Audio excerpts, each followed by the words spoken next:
Deep thinkers are not ridiculed because they are wrong, but because they see what others don't want to. History proves it. From Socrates to Galileo to Tesla, brilliant minds have been ridiculed, silenced, or ignored, not because they lacked intelligence, but because they made people uncomfortable.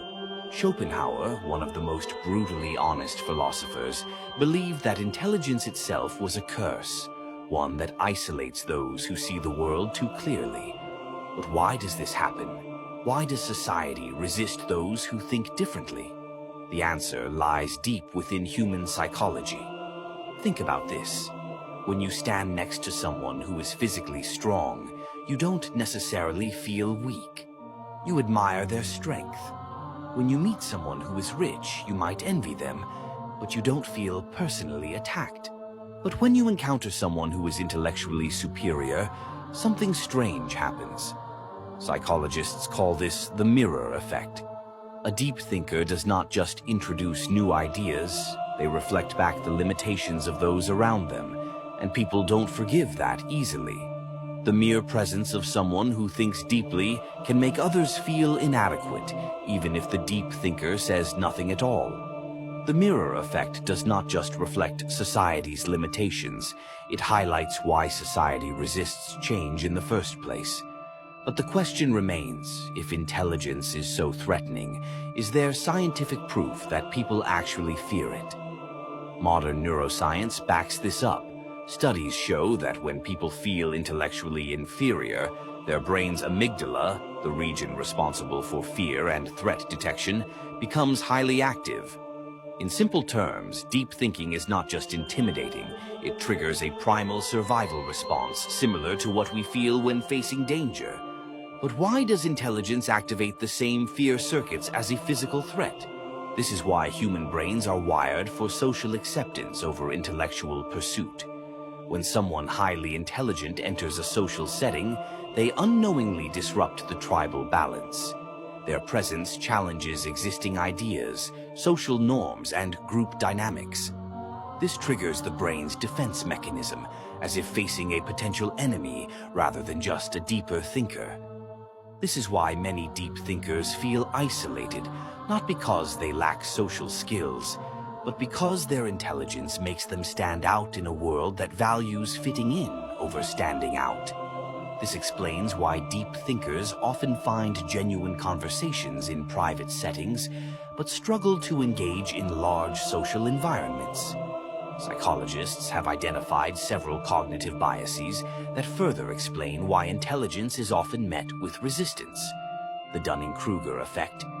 People with low ability often overestimate their intelligence, while highly intelligent people tend to doubt themselves. This creates friction. Those who know little often believe they know more than they do, leading them to dismiss deeper thinkers.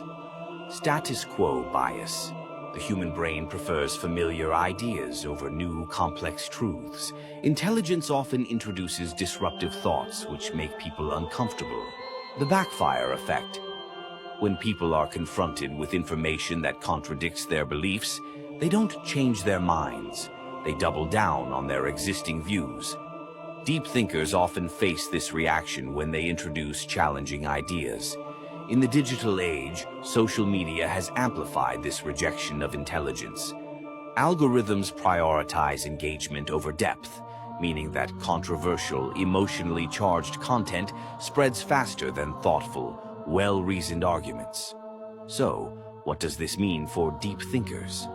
If society resists intelligence, what does it actually embrace? The answer lies in comfort, a world where predictability is preferred over truth. Arthur Schopenhauer, one of the most brutally honest philosophers in history, believed that intelligence is not a gift, but a curse. Unlike other thinkers who saw intelligence as the key to success, Schopenhauer argued that the smarter a person is, the more they will struggle to connect with society. But why? What makes intelligence such a burden? Schopenhauer's philosophy was built on a concept he called the will, a blind, irrational force that drives all human behavior.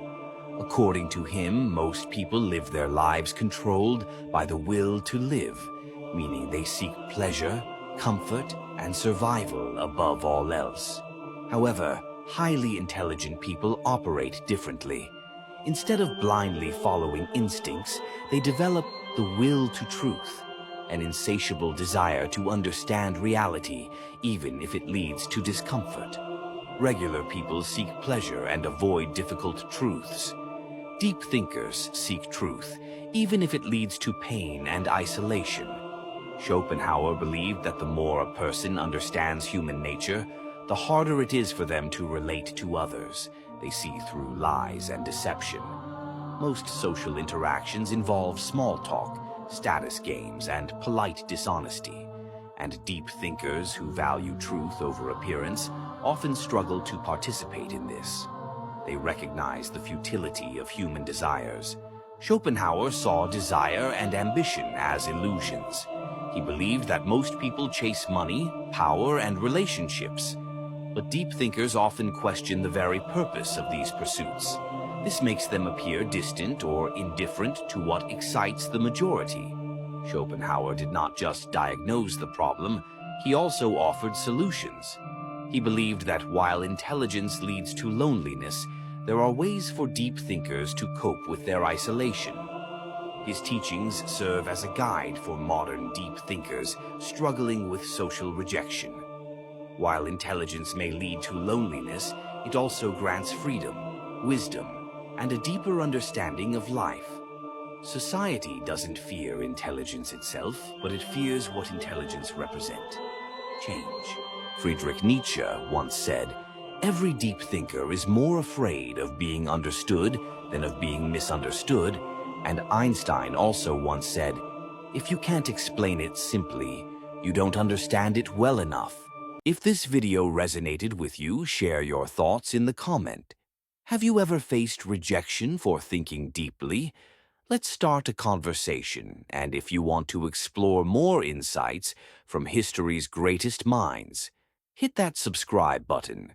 We are just getting started.